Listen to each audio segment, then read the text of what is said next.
It's really an honor to be here today. This is my second service design conference, and I am a UX researcher and designer at Uber.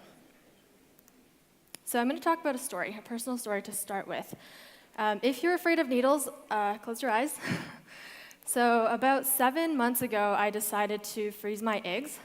And I wanted to do this because I'm not planning to have kids anytime soon, and when I do, I would like to have healthy kids. So this was all really new to me. I don't know anything about my body or like how this works, how egg freezing works, didn't know much. So I spent a few months doing research and looking up what the process is and looking for a clinic, a place that I could trust and feel comfortable working with. So eventually I did find one, and a couple days later, this arrived in the mail. It's a box of needles and injections, and it made me feel really, really nervous. I've never given myself a needle before. Has anyone here given yourself a needle before? So maybe 10 people? For me, it was really nerve-wracking when I received this, and I was learning how to take needles for the very first time. So this was my hotel room in Vegas, and this was my first shot. I had read all the PowerPoint printouts that they gave me at the clinic, and I watched the video because I really didn't want to screw up. I can't afford to screw up. It's my body. So while I was working on this, or while I was doing this, I was working on the new driver experience team at Uber, and some of the learnings that I came across when doing research was about positive reinforcement. So that's a cupcake. And I said, okay, Evie, if you do one shot, you get to eat half a cupcake, and after you do your second shot, you get the second cupcake. So that's how I got through this. And then for those of you who don't know how the process works, it's a few days, like about 7 to 8 days of giving yourself shots, 2 to 3 shots a day, until you're ready to go to the clinic and they take them out of you. So there was a lot of onboarding for me. I didn't know, there was a lot of medical jargon. There's these numbers, I didn't know what it meant, and again, this was really scary. I was doing this for the very first time. I had success with it, it worked out, but again, going back to who I was designing for. This experience of egg freezing helped me relate to drivers and their anxiety, and the team and the people that I was working with and designing for. And what we had in common was that we were going through first-time experiences. Drivers were taking trips for the very first time, and they were experiencing anxiety because they're having someone go into their car, they're on the road, they're driving, they're using this new app, and there's a lot of things that they just don't know what to expect. And the third commonality is that we both wanted to succeed. I wanted to have a good egg freezing experience, and they wanted to be able to drive so they can earn and make ends meet. So my talk today is titled Designing Onboarding and Education Experiences. So I want to define what I mean by onboarding and education. So onboarding is when you're doing something for the very first time, you are familiarizing yourself with a product or a service. And education is you're learning how to do something. And education could be one time, but it can also be ongoing education, so you're continuing to learn as you go through your journey. So back to drivers. Our drivers, I told you, were they get nervous. This is their first time doing this thing for the first time. So here are some quotes. I don't feel comfortable or know enough about driving on the app. The moment I finished the first trip, I wasn't prepared, but I continued. I was nervous. I didn't know if I did a good job, and I didn't know how to use the app well. So that gives you an idea of the sentiment they feel. And on the new driver experience team, this was our goal. It is to prepare drivers for what is ahead and make sure they feel less nervous and less anxious because they feel they are prepared.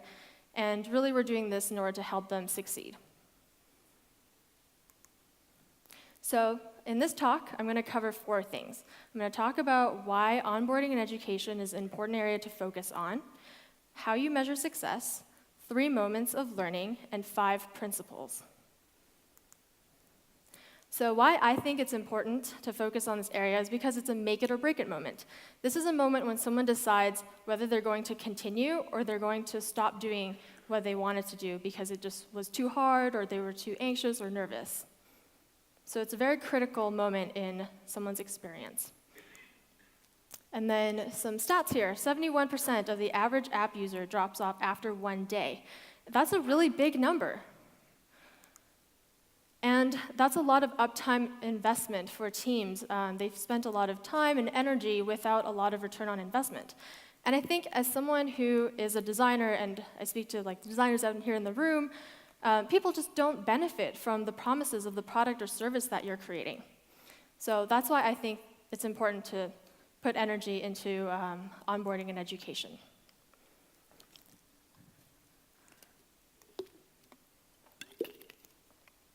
Okay.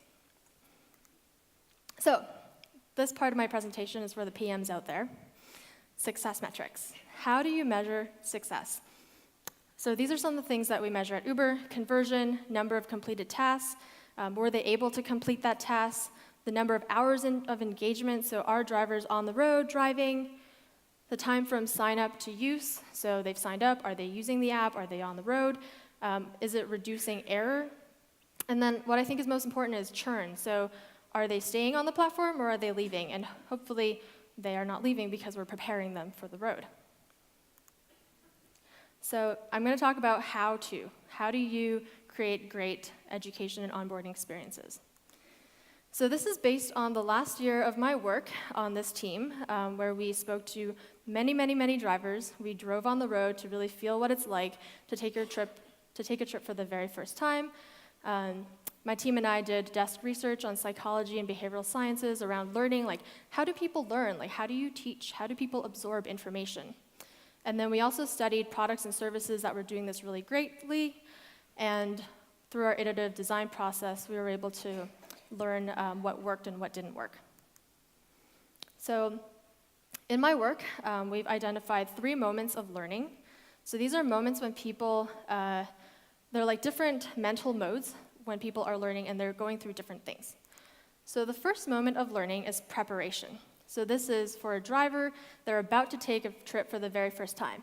And for me, it was, I'm about to freeze my eggs, I'm learning how to give myself an injection. So my tip here for people who are designing experiences is explain the high-level concepts. Like, what do they need to know before they do something for the very first time? Set the stage for them and set the expectations of what they're about to experience. The second is within that moment. So this is when someone is doing that thing for the very first time. So you want to be providing guidance and coaching as they're doing that thing. So for drivers, this is coaching while they're taking that very first trip. For me, it was I am coaching myself through giving myself a shot. And then the third moment is reflect and adjust. So this is when somebody has just done that very first thing for the very first time. They are now reflecting and thinking about how that went. So for our drivers, they took that trip with a rider, and for me it was I just gave myself a shot, and remember, I gave myself a cupcake. So my tip here is celebrate their success, ask them how it went, and be supportive, because this is someone's first time doing something. So you want to be there for them, you want to know how it went, and if they have any questions, be there to answer. So those are the 3 moments: preparation, in the moment, reflect, and adjust. Okay, now I'm going to talk about 5 principles, and I'm going to bring back those 3 moments of learning. And these principles fit within this journey. So the first principle is starting with the basics. So don't throw somebody in the deep end. Start with the basics. Show them what they need to know, and really pave that road for them. So this is an example that I really liked, this experience with Scoot. So Scoot is a scooter sharing app/service in San Francisco, and I signed up for it. It was super fun, and what I really liked about it was before my first ride, I opened the app and they had a video, and it was about like a 1 minute long video. It was super simple, and it showed me this is how you put the kickstand down, and don't forget to put your helmet on. So super basic things. And then I also really liked the second screen, so they had a checklist. For someone who hasn't used the service before, I might not know what I don't know. So what was really great about this checklist is I can check okay, I know this, I did this, and I did this, and I'm ready to go. So it was pretty simple, pretty basic, and it was very helpful. For Uber drivers, my team and I worked on a curriculum, knowing what drivers needed to learn and when they needed to learn what they need to know.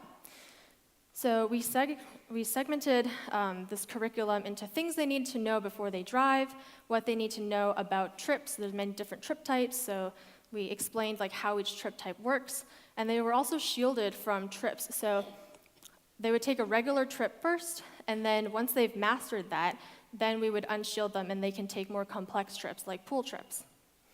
And then after they've taken trips, that's when we teach them like, okay, so this is how you understand your earnings and this is how that works. And then we have a section for pros. The second principle is about keeping it focused. So this is about showing the right thing at the right time in the right way. So bringing back a Uber example. At the top, this is a driver journey of a trip. So you start with a driver accepts a trip, they're navigating to the rider, they're picking up the rider, then they drive to the destination, and then they drop off the rider and they rate them. For someone who's never done this before, they probably don't know what to expect and how to use the app. So my team and I designed this experience where we focus on what's important at that moment, providing context of like what they should expect to happen, and then how to interact with the UI. And there was also voice guidance that was part of this design. And so that is what it looks like in a car. And if you're interested, I wrote a Medium blog post about designing from the car and why context matters. So we did an iterative process where we drove in the car on our own, and then we drove with drivers with a prototype, and that's how we got to this design. The third principle is be inclusive. So there are many different types of learners. There are visual learners, there are people who like to read, there are people who are more tech savvy, people who are less tech savvy. And when you're designing for Uber drivers, you have to be inclusive of all the different populations.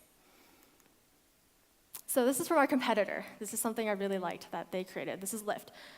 This is a pamphlet for how to get started. And in this pamphlet, there are screenshots of the app, and it walks you through like how to use the app and other things that you need to learn as a new driver. And what I liked about it is like it's very tactile, it's tangible, and drivers can keep this in the car. So go Lyft. And this is from TED Talks. So TED Talks, I felt like this example was very inclusive because they have the audio-visual video, and then they support it with an audio version. So if you don't want to watch a video and maybe you're driving or maybe you just prefer audio, there's that option. And then there's a written description to support it. So for this, this is a how to take rides for Uber drivers. And we have a video where it's within context, like there's a real human in it, there's somebody using the app, and then it zooms in from like, real what's happening on the road, and then this is how you interact with the app. And then for the article, we have a step-by-step guide of like what to do during your first trip, and then I've included the icons so they can see like, okay, recognize this, and when you're using the app, you can also see that there. So bringing that gap together. And the fourth principle is being supportive. So this is somebody doing something for the first time, so you want to be there for them. And we weren't really there for them when they experienced this. So before, when a rider would cancel, you would get this little notification that says the client has canceled the ride. That's kind of shitty. Like, you're driving, you're trying to make ends meet, and you get a cancellation. So how we try to be more supportive and be there for drivers when this happened is having a card that explains what just happened and a visual offering. So here we're offering $5 for their inconvenience. And then the last principle is show progress. So when someone is learning something, you want to show them where they're at and where they need to go. And by knowing where they're at and where they need to go, you motivate them to continue. So this example is from Duolingo, and I was trying to learn Spanish. And what I liked about Duolingo is that when you're correct, they make it super obvious. It made me feel good. And then when I completed the lesson, I could see, okay, so I just completed this. This is how much further I have to go in the lessons. And then, now I'm 5% fluent in Spanish. Like, great. Thank you. So back to drivers and the team that I work on. So we wanted to be there for our drivers when they completed their very first trip, because we know it's an anxiety-causing moment and it's scary, so let's celebrate it. Let's make that cheerful and colorful and say, first trip complete, like congratulations. So that brings me to the end, and that is the 5 principles. And what we covered today was why it's important, how do you measure success, the 3 moments of learning, and the 5 principles. So with that, I hope you try it out. This is an ever-evolving framework, and I would love your feedback. Thank you.